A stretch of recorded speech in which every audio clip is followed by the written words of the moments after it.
Welcome back, Trinidad and Tobago, to Breakthrough again. My name is Mark Anthony Peter, still joined by my co-host, Mr. Sean Michael Small. I don't know why he's still here. I don't know either. Okay, great. Now that we're on the same page. Look at how much sleep I'm missing just for this show, Mark. That is very true. Thank you. I appreciate you. There you go. I appreciate there you. you go. But just now what we had was a little clip of a dancer, Nkosi Waldron, and he's joined in studio with us this morning. The spotlight is on him. Good morning, Nkosi. Good morning, man. How are you? I'm good, and you? I'm good. Yeah. So we just saw that dance, that solo dance that you did there, and we have another clip for y'all. Don't go away. But that was dancing to Nina Simone's song Blackbird, I believe it was, right? Yeah. So is that the particular type of music that you want to dance to, or that you are more inclined to do work with? Not necessarily. I like to explore different genres.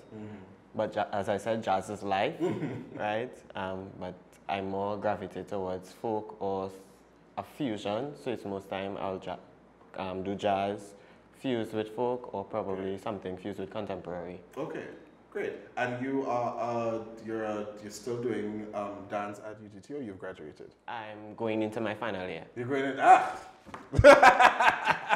Grace, the home stretch. Home stretch. So tell us about that journey that has been like. So what made you decide to pursue this on an academic level?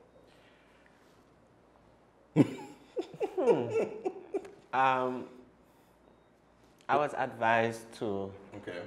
I was the competition kid in secondary school when it came to spoken word and storytelling. Oh, okay. And I just took a dance class, and the person that was carrying on the dance class told me, don't stop dancing, continue. And for fifth form exams, we had to use a cultural form, and I used dance. Sixth form exams, we had to use an art form and a cultural form. I used dance as well. And I was like, you know what? I really dig in this. Okay. And I wanted to do musical theater. Oh, okay. And that real footwork. Yeah, that's a lot of footwork. Nice. Yeah. Okay. So because of that, I was like, you know what? What can I do to get as much training as I can with the resources that are available to me? Okay. And I decided to apply for the Academy for Performing Arts. And you got through. Yeah. And now you're entering into your final year. Hallelujah. Well, what is that? What's going through internally in your mind now that you're entering final year? Just make it. Okay. I think we've all kind of been there on some levels, like just to finish. You said you want to do musical theater, so do you also do vocal training, singing on the side, or are you just kind of sticking to dance right now? I do sing, yes. Okay. Yeah. Yeah. But No, just, all right. Is it that you thought, well, I'll focus dance first because that's where my strength is? Well, the degree that I'm doing is not necessarily a dance degree. It's a multidisciplinary degree. So okay. I'm exposed to not just dance, I'm exposed to technical theater, I'm exposed to acting, and there are music courses as well. Dr. Leah Brown, I did singing for actors with her. I also had ensemble with Dr. Roger J. Henry. Yeah, those are the two music courses that I've had with regards to voice thus far. Okay. And so, in terms of because we were talking with Dr. Brown, we were talking about, the future, what is in the future, what do those graduates and those final year students have to start thinking about for the future? Where you said musical theater, but are there any specific realms that you want to go into, any specific organizations you want to get into, or what's going to be, aside from making it, just make it to the end, what do you think is going to be the next step, per se, for you? Well, for me, I believe that I'm somewhat still green. So for me, I would look for more training, but not focusing on dance. Okay. I would more focus on acting and voice. Okay. Because in order to be a musical theater artist, you can't just say, well, I'm strong in dance, but you could get a 50 in acting or you could get a 50 in singing. Your abilities must be at equal levels. All around it. Yeah. And I think it kind of ties into the discussion we were having with Dr. Brown when she said, try everything and try as best to be great as you can be at everything. Well, so to Mark's question now, the generic, I just want to make it. That's not what we want. But rather, where do you see your career? Because I guess that's one of the things, the realities of any profession is you need to kind of have some sort of plan with some sort of endpoint. It doesn't have to be etched in stone. It doesn't have to be like specifically detailed out perfect to the last decimal point. But like, do you see yourself either trying to work locally, regionally, to go abroad, cruise ships, Broadway, London? Like, what would be, I guess, maybe a hope? And like, what do you think is your realistic expectations to get there? So my, not end goal, but one of my major goals is Broadway and West End. To get there, I kind of have a cheat. So what I decided to do is to go to schools that have the internship program at the end of your degree. So what a school in the UK do, Hamilton Theatre Arts, what they do is that in your final year, they have a showcase, and at the end of the showcase, they hook you up with different agencies, and the agencies push you towards auditions. Now, there are a lot of auditions that some persons, if you're not with an agency, you're not able to go unless it's an open audition. That's kind of not what we're going to do. We want to be given a ticket to go into the door. So I'm more looking towards going to schools that, because I want to do my master's. Right. So we're looking towards going to schools that can link you with an agency. Okay. And so one thing that I want to ask, now that you're entering into your final year, you kind of have a broad perspective of, and you can sort of see where you started when you first entered into the BFA, the Bachelor of Finance, now entering into your final year.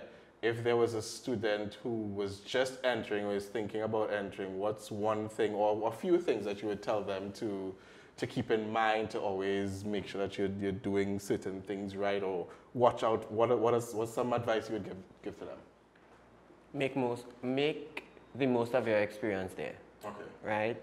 Don't limit yourself, or don't say, well, I'm a dancer, I come to dance, and because you have a history course or because you have an acting course, you're not going to apply yourself in it. I've learned so much during my time at the APA, and because of it, I view dance differently, I view music differently, because a dancer would only see things from a dance point of view, but when you have a deeper knowledge on music, you understand time signatures, you understand syncopation and all of that, you could play with different steps, you could play with putting stuff on different rhythms, or focusing on, let me say, I want to focus on the voice rather than the music itself, or I want to focus on just riding the bass of the music than anything else. So it gives you a different interpretation of what you want to do, right? So make the most of your experience, don't limit yourself, and hand in your assignments on time. Because you said, well, that's not unique to art students, right? That's not unique to art students. No, I feel like as art students, we tend to procrastinate a bit too much. That's not, well, maybe that's one, maybe I can say communication students have a similar, slight creative similarities and a bit of procrastination at times too. I'm going to stay quiet on this. But with that said, because you said you did spoken word, I think, in school, right? Yes. So of course now that goes with regards to, well, I guess lyrics or the words, right? And the interpretation of the art. I might have seen maybe some dancers, they might not really understand all of the things that you're talking about there. Do you, when you're looking at a piece now, do you kind of like look at all of the different ways that you could do it, and do you have fun with, ooh, I could do this instead of that? Definitely. You know? And do you try to change it up, or do you have a preferred style, you know, that you like, no, but this is me and how I express? I'm always going with an open mind. And when I binge watch dance videos for fun, right? Right. So what I do is I say, okay, I try to spot similarities in certain genres, or sometimes I would say, okay, this technique is really nice. If I'm to apply it to, let's say, a folk piece, how would I interpret it differently? Or sometimes what I do is I wouldn't watch the dance pieces with the music. I'd watch it in silence just to dissect it and like see the like beauty of the move moves. itself, right? Yeah. The mechanics of what they're doing. That's interesting. I never would think of that. It's Wow. amazing how dance could speak for itself without music. Because I'll say this, I've watched some dance videos before, and there have been some people who I wanted to be fans of, but it was almost like, are you dancing just to the beat, but it's not really in line with the song, or like I don't even know exactly what you're trying to portray. But with that said, choreography, is that also like something that, because I assume, okay, to some extent you are looking into choreography, but is that also something that you like frequently exercise, not just for yourself, but for others? Yes and no. What I do, I would have choreo that I would like to put down on persons. I have friends that are dancers, so sometimes we try it out, but it doesn't reach anywhere apart from that because me self-doubting and all of that. Yeah. We wouldn't record it to put it anywhere. But just to know that, okay, I created this and it worked. Yeah, but do you record it though? When you all put it together? Sometimes just like short clips and stuff, or just rest on the phone while they're teaching it and everything. Because, I mean, you know, there are a lot of dance videos, they don't even record the whole song. They do like verse, maybe chorus, maybe not even chorus, maybe not even verse. And it goes on YouTube, and, you know, it'll get some circulation depending on what it is. And I guess, you know, we need more of, you know, we thing out there, you know, just say it. So I would actually, just as final word on it, I would actually encourage you. I want to see those videos. I want to see in the description of the YouTube video, Nkosi Waldron. Okay. Right? Nice. And they start off humble. They don't start off with no big production value and backdrop, you know. And in fact, sometimes if you start off the gates with all the big production value, people might look at you funny, like, how you look like a manufacturer plant. You know, look authentic. Huh? Okay, so you don't have to scale the mountain in one go. Correct, is right. Nkosi, thank you so much for joining us. Thank you. It was a pleasure. I hope you had a fun interview. See, it wasn't so bad. Yeah. It was.